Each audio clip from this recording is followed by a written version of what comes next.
Vllaznia përmbys disavantazhin, forcon pozitat në mesin e renditjes dhe nxjerr jashtë Europës Tiranën me 2-1 e fiksuar në Selman Stërmasi. Rezultati 6 pozitiv radhazi për Kuqeblut e drejtuar nga Edi Martini, që kanë thelluar edhe më shumë krizën e një Tirane pa ide dhe identitet në humbjen e 3 radhazi apo në të 6 në 8 ndeshjet e fundit.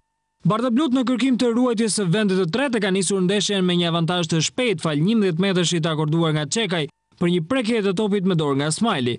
Mbrojtësi Lezhia nuk gjen mënyrë tjetër për të ndaluar Muzakën, por i jep mundësinë mes fushorit të ekzekutojë nga pika e bardhë. Zgjedhja është qendrore për Muzakën që shpang Grimën duke kaluar në avantazh Tiranën në minutën e 13. Shkodranët reagojnë të papajtuar me avantazhin dhe natyrisht duke gjetur hapësira në rreshtimin e Tiranës.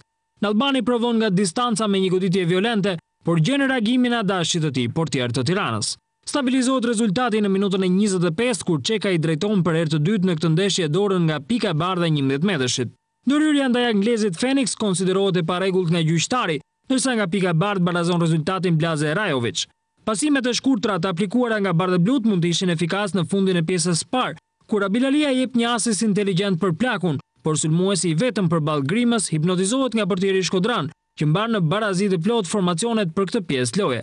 Rifillimi i ndeshjes shfaq më aktive vllaznin. Shtubina ka një mundësi të mirë, por koordinimi nuk është ai i duhuri, asnjë rrezik për në Albanin. E megjithatë, rastin më të mirë për shënim e kanë kryeqytetasit. Muka shërben për Muzakën që futet brenda zonës dhe godet, por topi me Grimën të mundur largohet në linjë nga Smajli, që shlyen kështu gabimin në rastin e 11 metrëshit. Me kalimin e minutave Tirana duket e lodhur fizikisht edhe pse ishin Kuqeblut skuadra e impenjuar në mesjavë në Kupën e Shqipërisë.